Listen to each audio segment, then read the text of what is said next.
yanjye yitwa Nkunda Christina. My name is Christine. Dumwe muri mwe. I'm a pastor. Nejejwe nuko uyu mwanya mbonye umwanya wo kuganira na ijambo ry'Imana. And I'm happy because of this opportunity of sharing the word of God. Ubwo rero amagambo y'Imana shaka ko tuganiraho nari hano mu Befeso. So the word that I want to share with you is Befeso ibice reading the book of Ephesians. Bitandatu. Chapter 6. Mu wa 10. Verse 10. Turageza ku wa 18. Up to 18. Niyo magambo tugiye gusoma. Umuntu wahageze yadufasha agasoma. If there is someone who can read. Murongo wa 10 kugeza ku 11. Soma cyane ibisigaye mukomere Ephesians 6 from 10 to 18. mu mbaraga z'ubushobozi bwe bwinshi mwambare intwaro zose z'Imana kugira ngo mubashe guhagarara mudatsinzwe n'uburiganya bwa satani kuko tutakirana udafite amaso n'umubiri ahubwo dukirana n'abatware bafite ubushobozi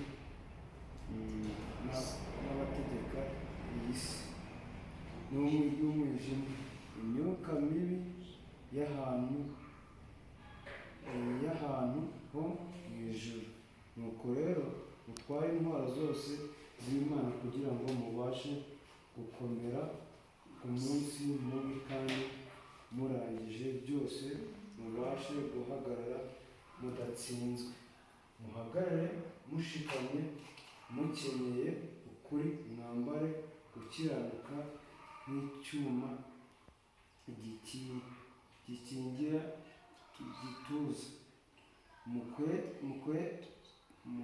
Mukwese inkweto arizo butumwa bwiza bw'amahoro mubiteguze, kandi ikigeretse kuri ibyo byose mutware kwizera nk'inkota ariko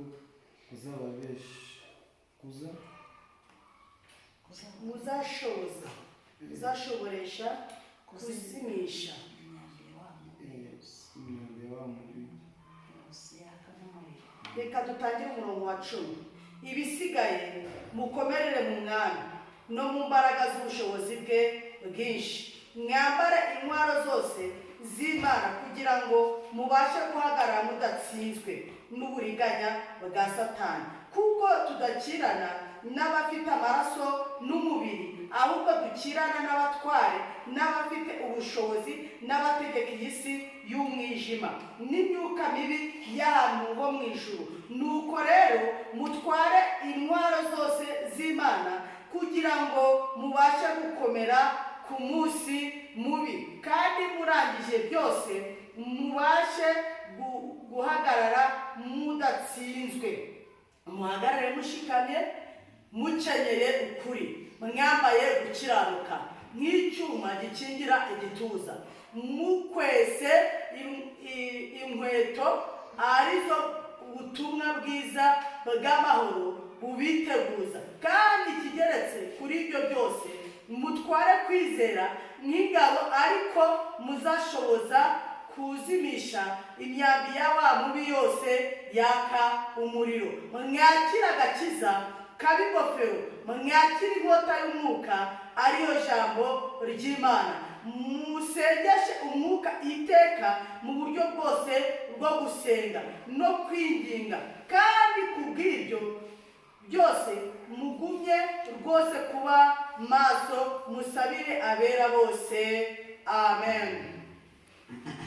Aya magambo nayahaye intego ivuga ngo kumenya imbaraga zaho kumenya imbaraga zaho uhamagariwe gukora n'intwaro wakwitwaza. Kumenya umuhamagaro ni ingenzi. So the theme of this sermon is to know the power of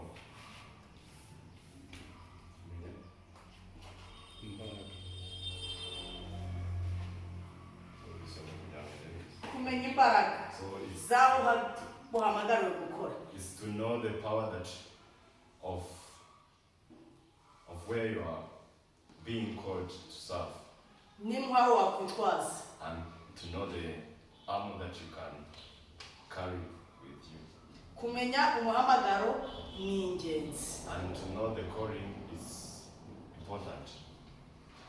Niyo ntego y'ijambo ndikumva twaganiraho. That's the theme of the word that aya magambo ni Paulo wandikiye itoro ry'Abefeso. This is the Apostle Paul who wrote this to the church of Ephesians. Mbega yahamagaye Abefeso arababwira ngo ibisigaye mukomerere mu mwami. So he told them that after all, stand strong in Christ Jesus. Kuko yabonaga hari intambara bagiye kurwana ikomeye. You are seeing that the battle before them, so they were going to fight. Arababwira ngo ibisigaye mukomerere mu mwami. So he told them that after all, be comforted in Christ. Gukomerera mu mwami. So to be comforted. Mbega biravuze ngo gukomerera muri Kristo. Is to be comforted in Christ. Ngo no mu mbaraga z'ubushobozi bwe bwinshi. And in his abundant or in his might. Ubushobozi.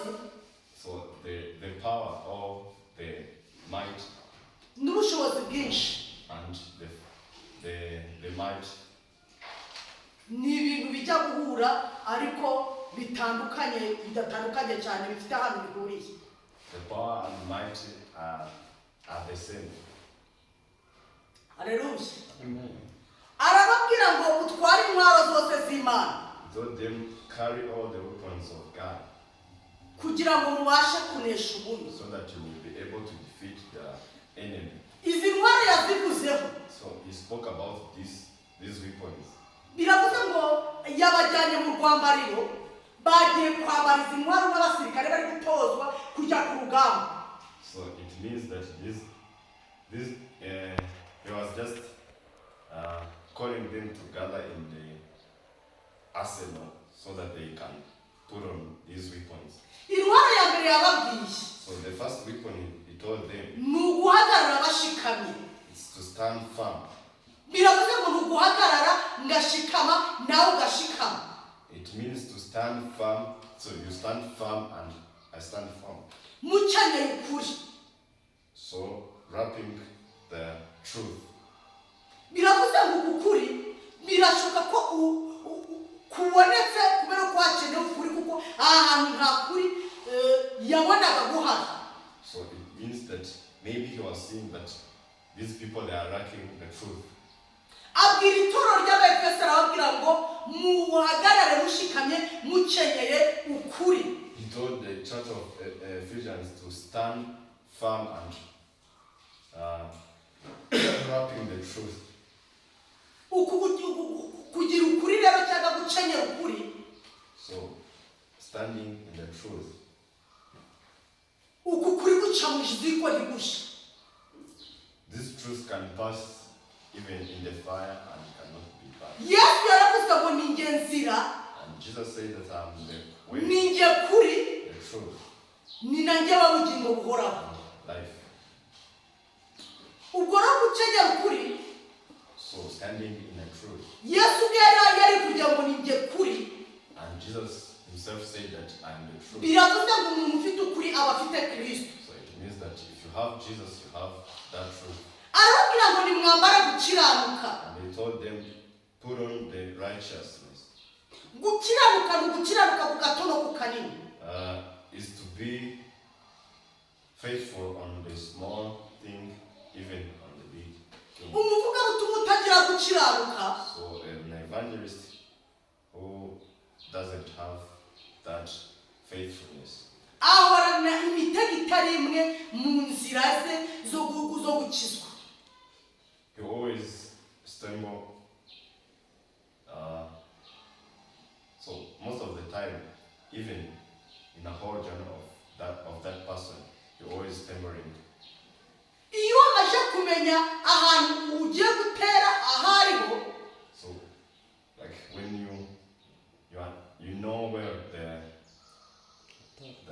the place that you are going to attack, ukamenya n'intwaro bafite izarizo, and knowing the weapons that your enemies are using, bigufasha gutegura intwaro zirenze izo bafite. It helps you to prepare according to the weapons, kugira ngo uzabashe gutsinda urugamba, so that you'll be able to defeat that battle. Uku gukiranuka rero, this righteousness, gukenerwaho kudakiranuka biri. It is required where there is no righteousness. Uku kuri gukenerwa aho kuri kwabuze. It is needed where there is no truth. Ngo ni ngo mukwesa inkweto, and putting on the shoes. byari ngombwa kuba kweta inkweto kuko hari igihe bakuba kunyura mu mabuye bakanyura mu mifatangwe cyangwa mu mashubi. It was necessary to strap on the shoes cyangwa mu bimene by'amacupa, because maybe in their ways there are some broken bottles, if I can say, mukwese and gukweta, encouraging them to put on the shoes. bisaba inkweto zikomeye. So you need that good shoes that ku buryo n'inkandagira mu macupa zitazapfumuka. so even if I can stand or step on the broken izi nkweto Paul yazigereranyije n'ubutumwa bwiza. So and Paul was comparing these shoes with the gospel. Ubutumwa bwiza bw'amahoro. So the gospel of peace.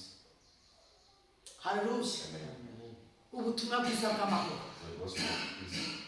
Izi nkuru nazitandukanije buri ntwaro nyishyira ku ruhande, indi nyishyira ku ruhande, ndagize njega zishwanyaguza, ndangije nzibumbira hamwe. So I differentiated these weapons and after all I just gathered them together. Sanga buri ntwaro ifite ahantu igenewe gukora. And I find that each weapon has a certain specific area that can. Biravuze ngo intwaro yitwa gukenyera ukuri. So the weapon of wrapping the truth no gushikama and standing firm. Umuntu akenyera ukuri agashikama ryari. So when a person is supposed to have that truth and standing firm. Gushikama nabigeranije no kuba umuntu agiye kugusunika. So standing firm is like when the person is about to push you. Ukishakamo imbaraga. Then you find the energy. Zo guhagarara no kwihagararaho mbega ukumva ukomeye. You find the courage of standing and resisting that person. Kandi umuntu witeguye kurwana n'umubisha. And you start to get ready to ahantu iyo udashikame fight against the enemy. When you don't stand firm, ushobora kubona amakaka y'umuntu uri kukurwanya. you can just see the n'imbaraga uri kurwana nazo. the power of your enemy. Ugahita wirukira. And you start to fear.